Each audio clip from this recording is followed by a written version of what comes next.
بسم الله الرحمن الرحيم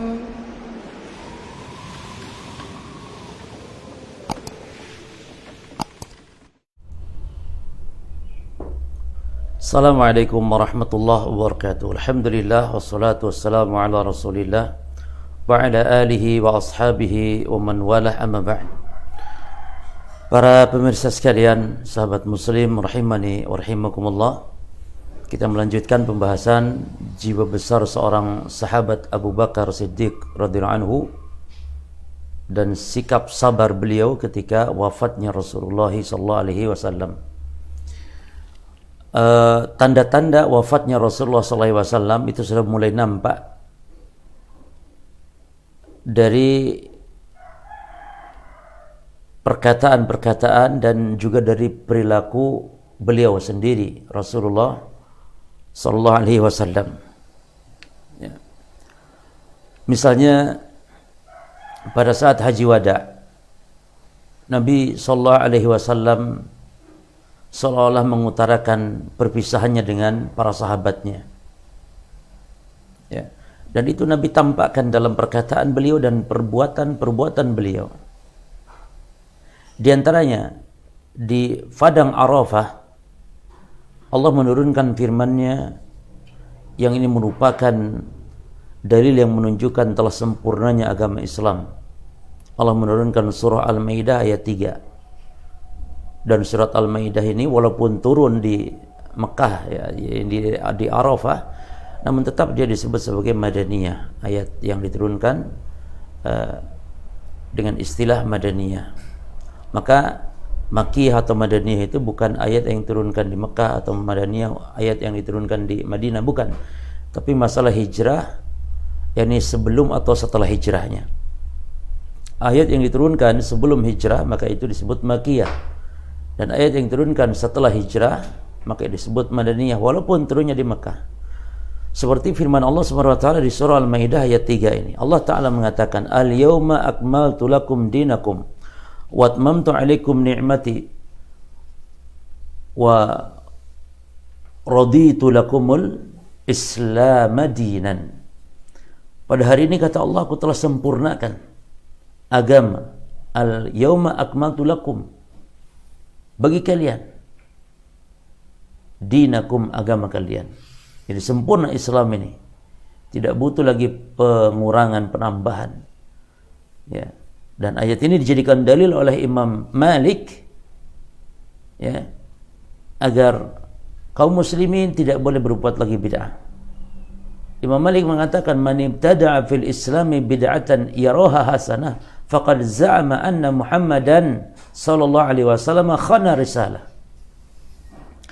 Kata Imam Malik, barang siapa yang membuat bid'ah dalam Islam dengan suatu bid'ah yang dia pandang baik, maka sungguh dia telah menyangka, menuduh Nabi Muhammad berkhianat, tidak menyampaikan agama, tidak menyampaikan risalah ini. Kenapa? Kata Imam Malik, li'anna Allah Ta'ala yaqul, karena Allah Ta'ala berfirman, al-yawma akmaltu lakum dinakum. Al-yawma akmaltu lakum dinakum. Pada hari ini, kata Allah, aku telah sempurnakan agama bagi kalian.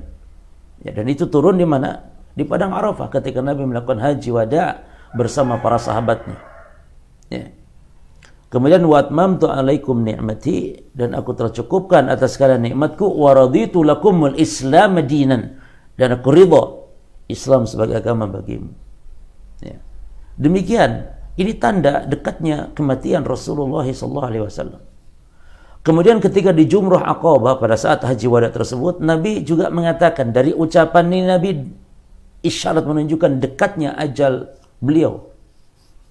Nabi mengatakan, ayuhan nas, di Jumrah Aqabah, setelah Nabi melempar Jumrah Aqabah, ya, di tanggal 10 di Jumrah Aqabah. Jadi kalau tanggal 10 jemaah haji itu melempar satu jumrah saja, Jumrah Aqabah. Jumrah Aqabah itu jumrah yang paling dekat dengan Mekah. Ya. Itu di tanggal 10 tidak tiga-tiganya jumrah dilempar, tapi hanya satu saja. Nah, setelah melempar Jumrah Aqabah itu Nabi bersabda kepada para sahabatnya, dan ini seolah isyarat menunjukkan dekatnya ajal beliau.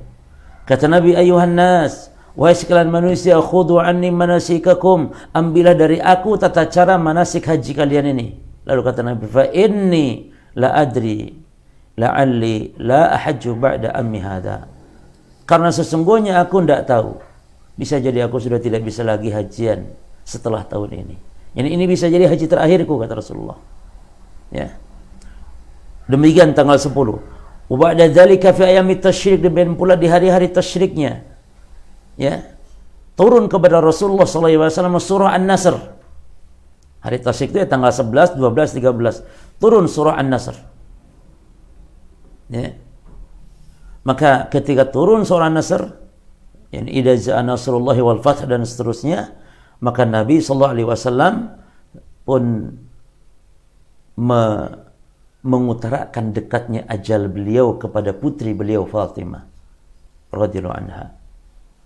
Ibnu Abbas meriwayatkan, kata Ibnu Abbas, lamma nazalat idza jaa nasrullahi wal fath, ketika turun firman Allah idza jaa nasrullahi wal fath, yani apabila datang pertolongan Allah dan kemenangan, ya, maka da'a Rasulullah sallallahu alaihi wasallam Fatimah, maka Nabi pun memanggil putri beliau tercinta Fatimah, dipanggil oleh Nabi. Lalu Nabi mengatakan, nu'iyat ilayya nafsi. Kata Nabi, aku kabarkan kepadamu ajalku sudah dekat, kata Rasulullah. Ya.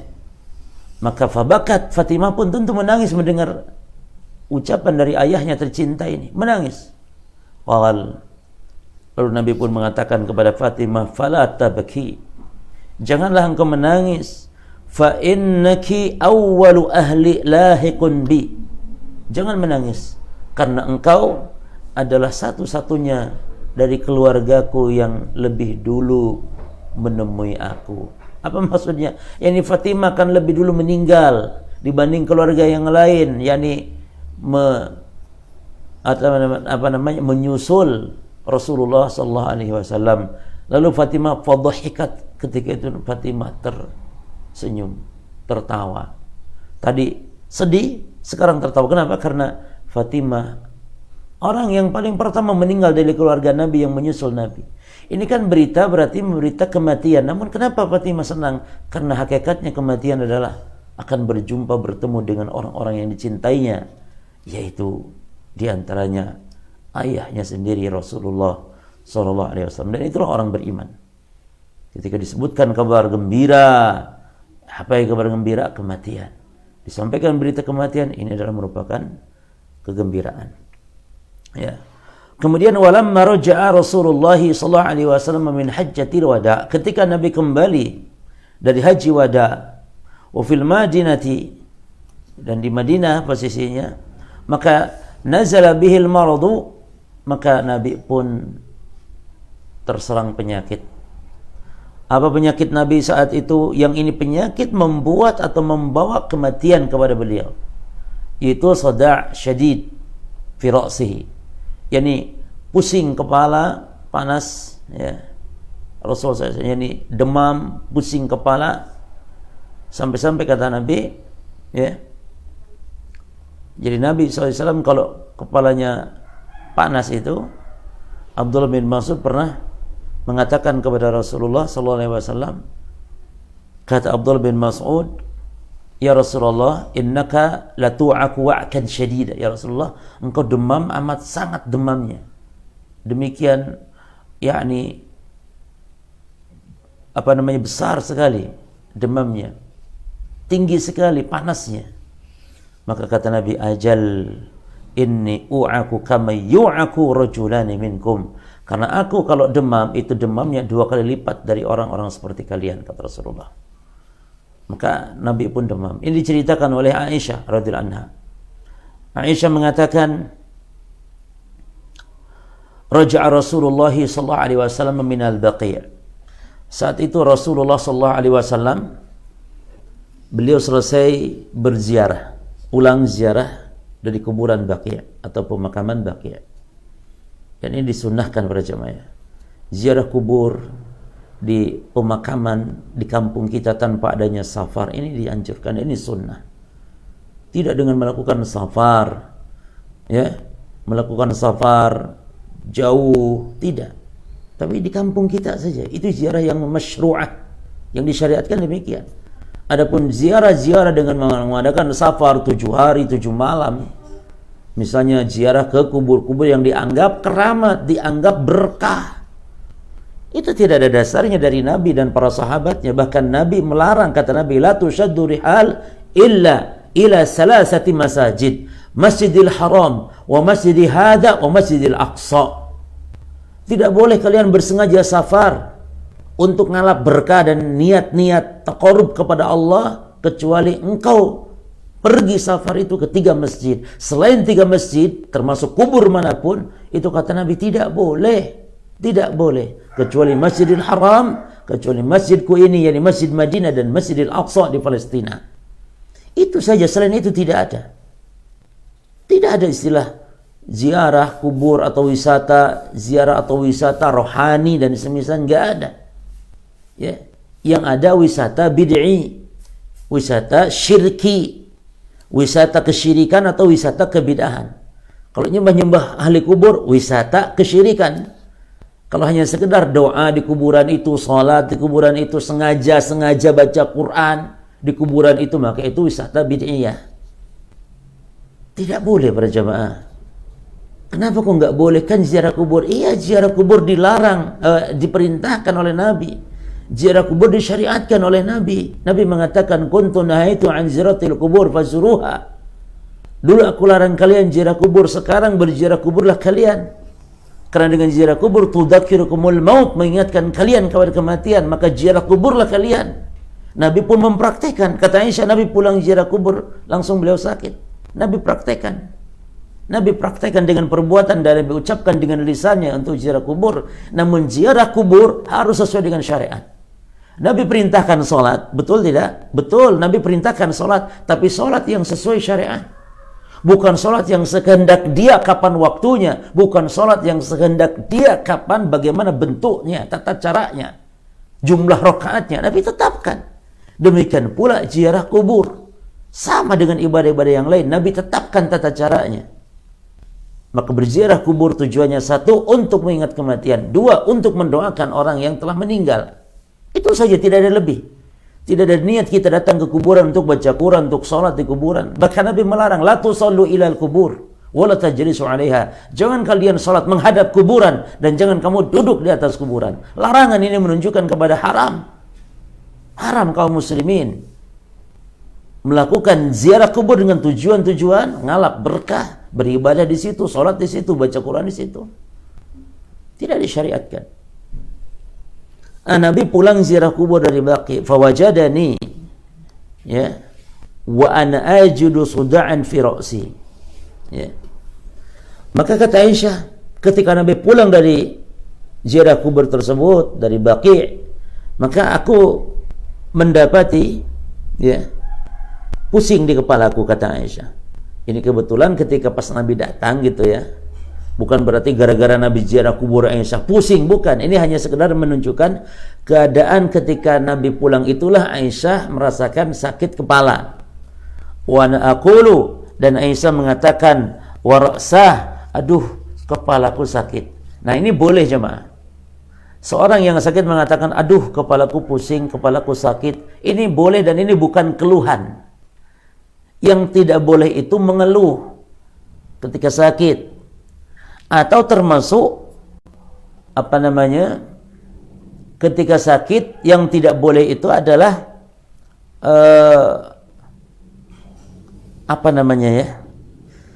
kalau dalam bahasa Sunda itu humarurung. Ini jemaah ada yang tahu nggak?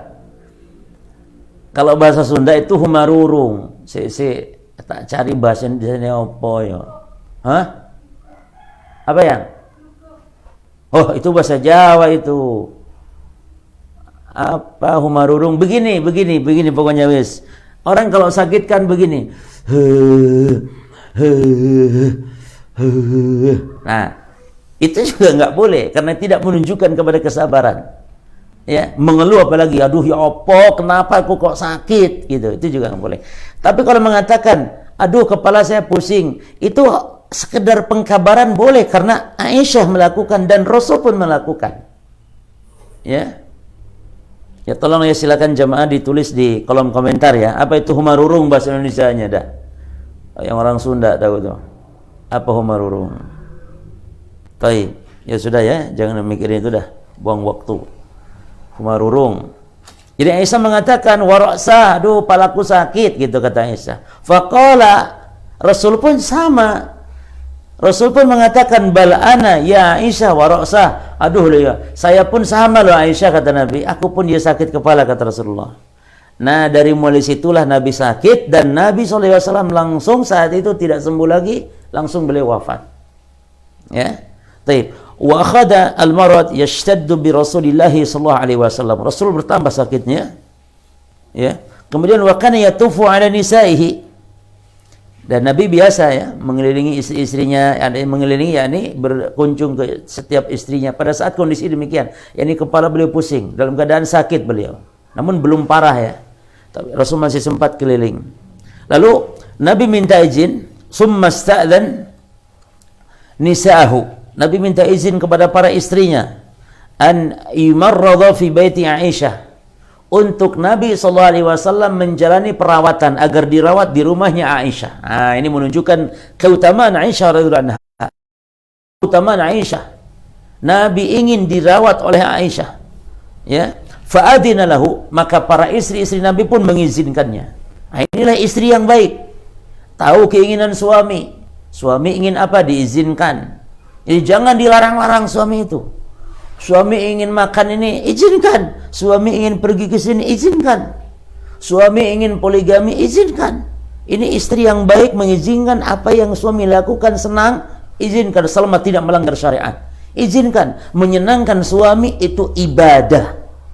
Mengizinkan suami, menyenangkan suami itu adalah ibadah. Wa kana Rasulullah sallallahu alaihi wasallam yakhruj lis-shalah. Dan Nabi pun masih sempat untuk mengimami kaum muslimin, mengimami para sahabat untuk salat. Falamma ghalabahul waj'u. Namun ketika Rasul sudah tidak mampu karena sakit tersebut, beliau bersabda kepada para sahabatnya, ya kepada para istri-istrinya, kepada para sahabatnya. Kata Nabi, muru Abu Bakrin falyusalli bin nas. Kata Nabi, perintahkan Abu Bakar agar Abu Bakar ngimamin manusia, gantikan aku tidak kuat kata Rasulullah. Nah ini isyarat para jemaah bahwa yang berhak untuk menjadi khalifah setelah Rasul wafat adalah isyarat dari hadis ini bahwasanya yang berhak untuk menjadi khalifah setelah Nabi wafat adalah Rasulullah, adalah Abu Bakar radhiyallahu anhu. Setelah Rasulullah, Abu Bakar. Kenapa? Rasul perintahkan untuk memimpin kaum muslimin, dalam ibadah itu salat berjamaah. Kalau urusan agama Rasul percaya dengan Abu Bakar, bagaimana pula dengan urusan dunia, memimpin manusia dalam urusan dunia mereka, tentu Nabi lebih percaya lagi. Maka yang berhak menjadi khalifah setelah Nabi wafat adalah Abu Bakar. Dan setelah Abu Bakar yang berhak menjadi khalifah adalah Umar. Kenapa? Karena Abu Bakar berwasiat agar Umar diangkat setelah beliau. Ini wasiat seorang imam. Dan itu berlaku. Demikian para jemaah. Dan seterusnya. Setelah Umar adalah Utsman atas kesepakatan musyawarah para sahabat. Setelah itu juga Ali atas kesepakatan para sahabat. Ya. Baik. Washtadda al-marad bi Rasulillah sallallahu alaihi wasallam yawman ba'da yawm. Lalu tambah hari tambah berat sakit Rasul, tambah hari tambah berat. Wa arada Rasulullah sallallahu alaihi wasallam ya an yakhruj. Dan saat itu Nabi berkeinginan untuk menemui para sahabat, keluar. Liyakhtuba fin nas, untuk berkhutbah, yakni untuk menyampaikan pesan-pesan kepada para sahabatnya. Fatalaba Rasulullah SAW min nisaihi, maka Rasul SAW pun saat itu demam. Lalu karena Rasul ingin keluar, maka Rasul minta kepada istri-istrinya. Jadi istri-istrinya tetap berkunjung, yakni merawat Rasul, walaupun Rasul di rumahnya Aisyah radhiyallahu anha. Pada istrinya selalu hadir di situ. Dan inilah istri yang baik. Bagaimana ketika suami sakit, yakni terus memperhatikannya, merawat apa yang diperlukan oleh suami. Kemudian apa yang diinginkan Nabi sallallahu alaihi wasallam,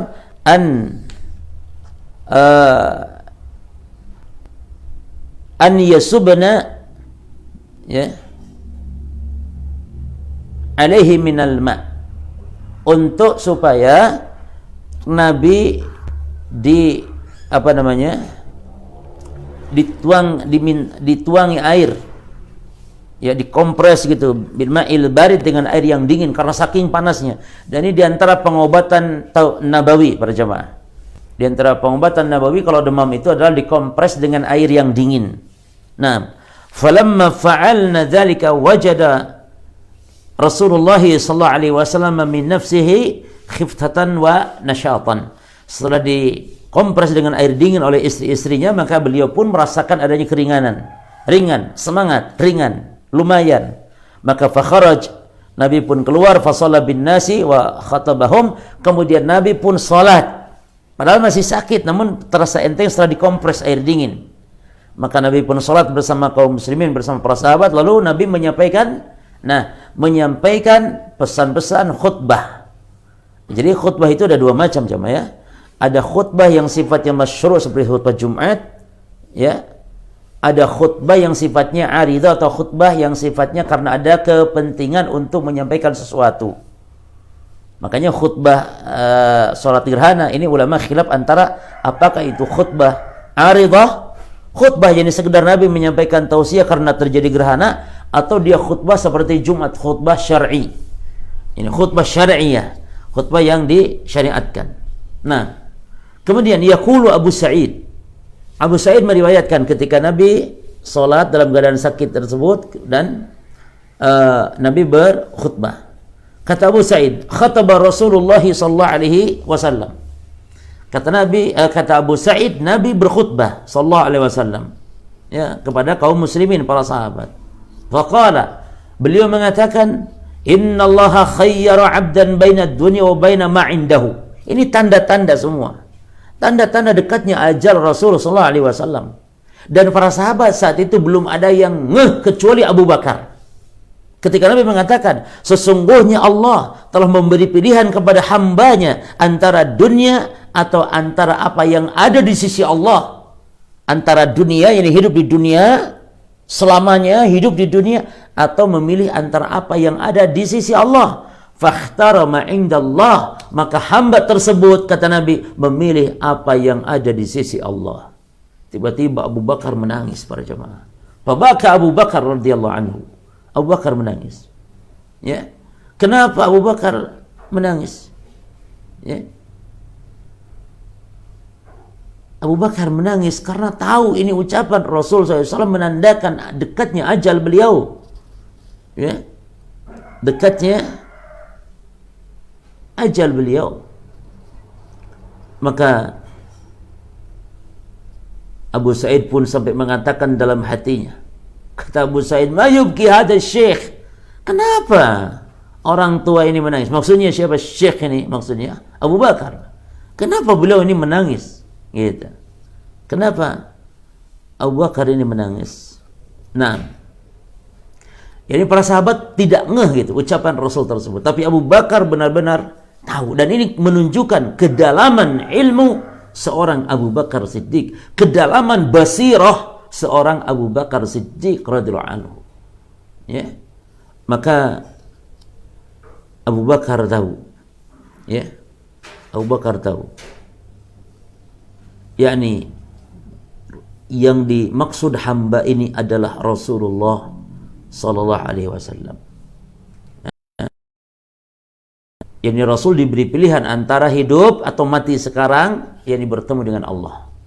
Maka fakana Rasul huwa al-abdu wa kana Abu Bakar a'lamana. Kata Abu Sa'id, oh ternyata hamba itu adalah yang dimaksud Rasul, dan ternyata Abu Bakar yang lebih alim daripada kami. Ya. Baik. Lalu ketika Abu Bakar menangis, maka Rasul pun mengatakan kepada Abu Bakar radhiyallahu anhu, ya Abu Bakar, la tabki. Wahai Abu Bakar, kata Rasulullah, jangan kau menangis. La tabki. Inna amanan nasi alayya fi suhbatihi. Karena sesungguhnya orang yang paling terpercaya atasku di dalam pertemanan, wa malihi, dan di dalam mengorbankan harta, adalah Abu Bakar. Adalah engkau wahai Abu Bakar. Walau kuntu qalilan min ummati latakhadtu Abu Bakrin. Kalau seandainya boleh aku jadikan ada seseorang dari umatku, aku jadikan al-khullah, aku jadikan kekasih sejati, maka yang akan aku jadikan adalah Abu Bakar.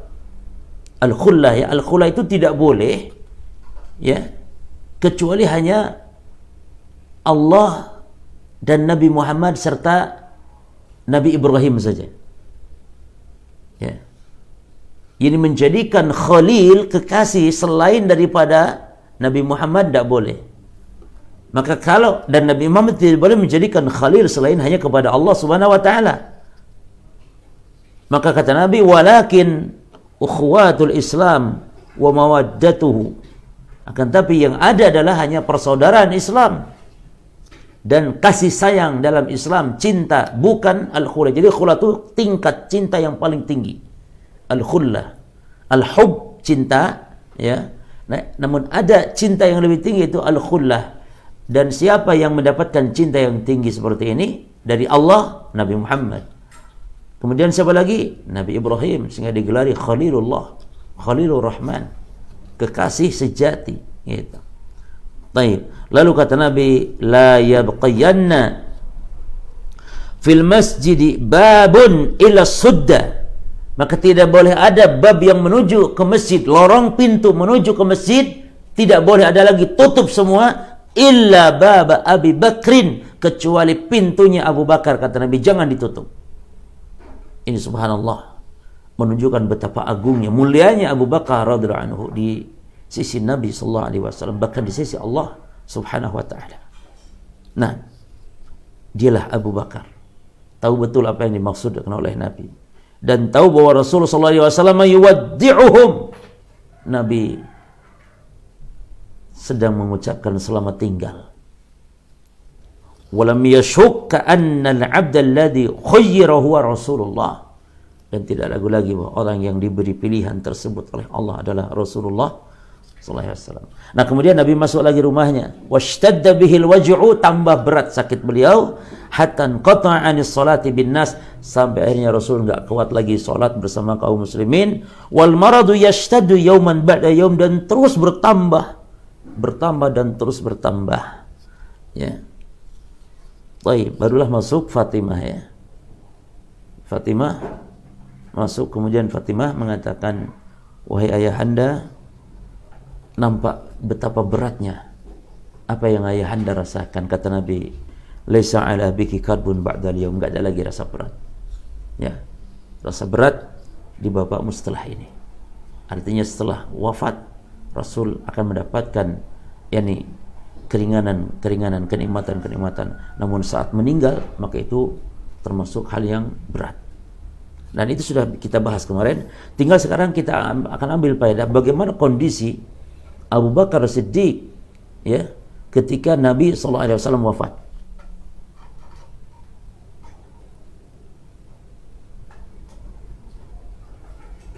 Baik. Pada pembahasan kemarin sudah kita jelaskan, ketika Rasul wafat, Abu Bakar tidak ada di tempat, ya, tidak ada di tempat. Maka salah seorang sahabat memberitahukan Abu Bakar, yakni menyampaikan kabar wafatnya Rasulullah SAW. Maka Abu Bakar pun datang. Ya, kemarin kita sebutkan di sini, wa dhahaba rajulun minas sahabah ila Abi Bakr Siddiq, dan seseorang dari kalangan sahabat pergi menemui Abu Bakar mengkabarkan berita wafatnya Abu Bakar radhiyallahu anhu. Ya, sayang, ini kucing ini kucingnya ganggu nih. Oh, naik begitu. Oke, Pak. Ayo, halas. Buang saja kucingnya. Para jamaah, siapa yang mau kucing, kasih nih. Kucingnya lucu-lucu, bagus. Taib. Summa kharaja Abu Bakrin. Mana tadi saya. Taib alladhi. Taib. Wa dhahaba rajulun min as-sahabah ila Abi Bakr As-Siddiq. Ya, pergilah seorang dari kalangan sahabat kepada Abu Bakar. Alladhi kana waqta idzin fi manzilihi. Yang saat itu Abu Bakar ada di rumahnya Abu Bakar, dan Abu Bakar itu rumahnya agak jauh, ya, agak jauh. Liyukhbirahu bil musabil azim alladhi halla bil ummah, mengkabarkan musibah agung yang menimpa umat, yaitu apa? Wafatnya Rasulullah sallallahu alaihi wasallam. Nah, maka bagaimana sikap Abu Bakar As-Siddiq radhiyallahu anhu, bagaimana kesabaran beliau, bagaimana keimanan yang demikian agungnya yang dimiliki oleh Abu Bakar As-Siddiq radhiyallahu anhu Rasulullah sallallahu alaihi wasallam. Nah, dan ini teladan bagi kita, uswah bagi kita para jemaah. Ya. Setiap mukmin untuk berhias bagaimana dengan akhlaknya Abu Bakar radhiyallahu anhu dalam menghadapi musibah besar. Beliau tegar, beliau berjiwa besar, beliau tegar, beliau sabar ketika wafatnya sang kekasih yang paling dicintainya, yang melebihi kecintaan daripada anak istrinya, bahkan mencintai daripada dirinya sendiri. Maka bagaimana seorang muslim ketika dia ditinggal mati oleh anaknya, istrinya, orang tuanya, dia harus ingat lebih besar lagi musibah ketika ditinggal wafat oleh Rasulullah sallallahu alaihi wasallam. Demikian keimanan yang sempurna para jemaah. Maka Nabi mengatakan tidak beriman yang sempurna kalau aku tidak lebih dicintainya daripada siapapun, hatta termasuk dirinya sendiri, sebagaimana kemarin apa yang disebutkan oleh hadis Umar. Ya. Maka para jemaah sekalian, Aisyah menceritakan Abu Bakar datang, ya, turun akhirnya dia masuk masjid dan tidak berbicara, falam yukallimin nas, tidak berbicara kepada manusia saat itu, hatta dakhala ala Aisyah. Terbayang Abu Bakar datang ketika kabar berita wafatnya Rasul, datang masuk masjid dan tidak berbicara dengan siapapun, langsung masuk ke rumahnya Aisyah.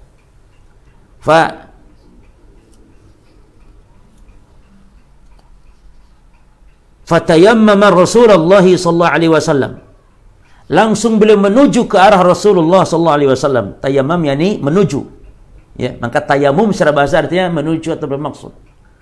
Fatayammama Rasulullah wa huwa mughashsha bisawbin, dan Rasul sallallahu alaihi wasallam dalam keadaan yakni ditutup dengan kain, ya, kain hibarah.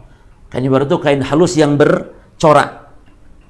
Ini diantara sunnah, ya, kalau ada jenazah tutup, jangan dibiarkan terbuka, dan kalau terbelalak matanya tutup, ya, ditutup dengan kain. Demikian Rasul SAW dalam keadaan tertutup. Abu Bakar langsung menuju ke arah Rasulullah, jasad Rasulullah SAW yang telah tertutup.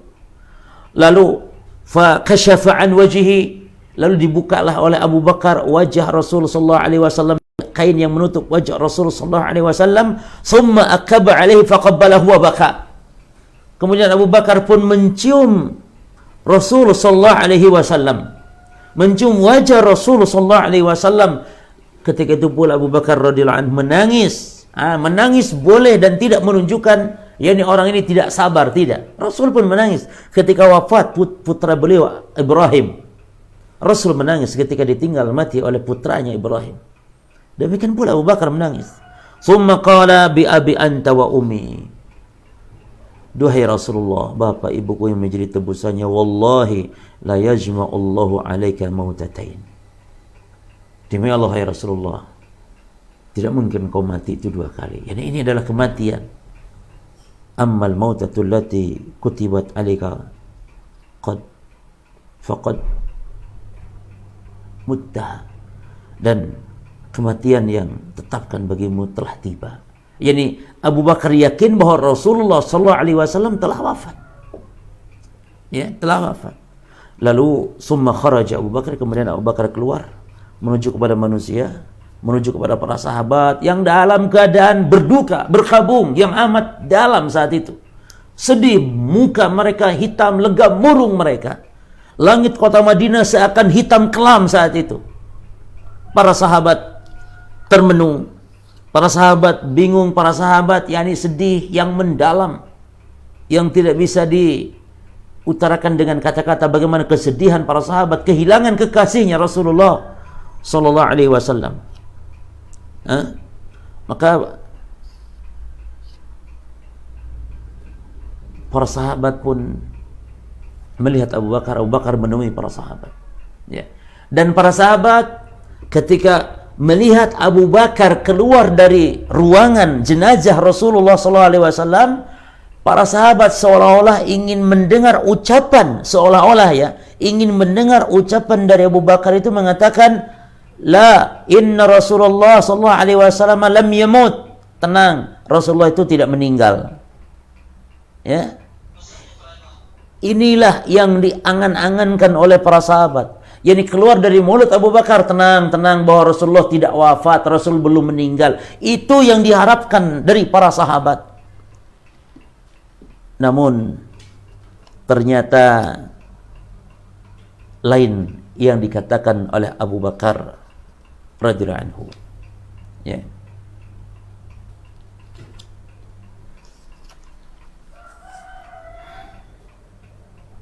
Ibnu Abbas menceritakan, Abu Bakrin kharaj. Saat itu Abu Bakar keluar dari kamar jenazah Rasulullah. Wa Umar bin Khattab yukallimun nas. Dan Umar bin Khattab sedang ngomong dengan manusia, dan Umar ngancam, siapa yang ngomong Muhammad sallallahu alaihi wasallam wafat, aku penggal lehernya. Siapa yang ngomong Rasul SAW meninggal, aku penggal lehernya. Nabi tidak meninggal, tapi Nabi hanya bertemu dengan Allah sejenak, sebagaimana Allah bertemu dengan Musa, nanti akan kembali. Nabi Muhammad belum wafat, kata Umar. Ngomong terus. Lalu Abu Bakar datang, kata Abu Bakar kepada Umar, ijlis, ya Umar. Hai Umar, duduk kamu. Duduk, kata Abu Bakar. Fa'aba Umar an yajlis. Umar enggak mau duduk. Petantang petenteng Umar sambil bawa pedangnya sambil mengatakan, siapa yang mengatakan Rasul wafat, aku penggal lehernya. Abu Bakar, duduk Umar. Lalu Umar enggak mau duduk, akhirnya Abu Bakar cuek, sudah, biarkan saja. Abu Bakar fa'akbala an-nasu, ya. Lalu ketika Abu Bakar ngomong Umar duduk, dan Umar enggak mau duduk, akhirnya manusia menuju ke arah Abu Bakar. Wa taraku Umar. Para sahabat tinggalkan Umar itu. Ya. Jadi para sahabat mencuekkan Umar sudah karena saking cintanya kepada Rasul sampai tanpa sadar Umar mengatakan demikian. Akhirnya para sahabat fokus kepada Abu Bakar Siddiq radhiyallahu anhu. Maka Abu Bakar pun mengatakan, amma ba'du. Kata Abu Bakar, adapun setelah ini. Abu Bakar ini memuji Allah, ya. Setelah itu Abu Bakar mengatakan, amma ba'du. Man kana minkum ya'budu Muhammadan. Perhatikan perkataan yang patut dicatat dengan tinta emas. Untaian kata-kata yang menggetarkan jiwa dan yang membuat para sahabat yakin dan baru sadar kalau ternyata Rasulullah SAW telah wafat. Apa kata Abu Bakar? Faman kana ya'budu Muhammadan, maka siapa yang menyembah Nabi Muhammad, fa inna Muhammadan qad mat, maka sesungguhnya Rasul telah wafat. Siapa yang menyembah Rasulullah, Rasulullah telah wafat. Wa man kana ya'budullah, namun siapa yang menyembah Allah, fa innallaha hayyun la yamut, maka sungguhnya Allah itu maha hidup, tidak akan pernah mati selamanya. Kemudian Abu Bakar membacakan sebuah ayat yang para sahabat itu seolah-olah baru dengar itu ayat dibaca oleh Abu Bakar. Seolah-olah ayat baru turun, padahal ayat sudah lama turun. Tapi karena kondisi sedih yang amat dalam, ayat kayaknya baru tahu sekarang, baru ngeh gitu. Yaitu Abu Bakar membacakan firman Allah, wa ma Muhammadun illa rajul. Muhammad itu tidak lain hanyalah seorang manusia yang qad khalat min qablihi rusul, yang juga rasul-rasul sebelum Nabi juga telah lewat, datang, dan telah para meninggal semua. Lalu kalau seandainya Nabi Muhammad meninggal atau terbunuh, apakah kalian akan ingkar? Apakah kalian akan mundur, akan murtad? Demikian. Jadi ayat ini baru baru nyadar para sahabat dengan ayat tersebut. Ya. Maka demikianlah Umar pun akhirnya sadar dan jatuh terkulai, pedangnya lepas dari tangannya. Kenapa? Baru sadar saat itu. Nah, demikianlah para jamaah sekalian bagaimana kondisi Abu Bakar radhiyallahu anhu. Dan nanti akan kita ambil faedah, ya, pelajaran-pelajaran yang bisa kita ambil dari kisah kebesaran jiwa Abu Bakar saat mendapati Rasul sallallahu alaihi wasallam wafat. Ya. Nah, jadi nanti akan ada pelajaran yang bisa kita ambil. Ada sekitar 1, 2, 3. Ya, atau mungkin kita selesaikan sekarang lah. Singkat saja. Baik, pelajaran pertama.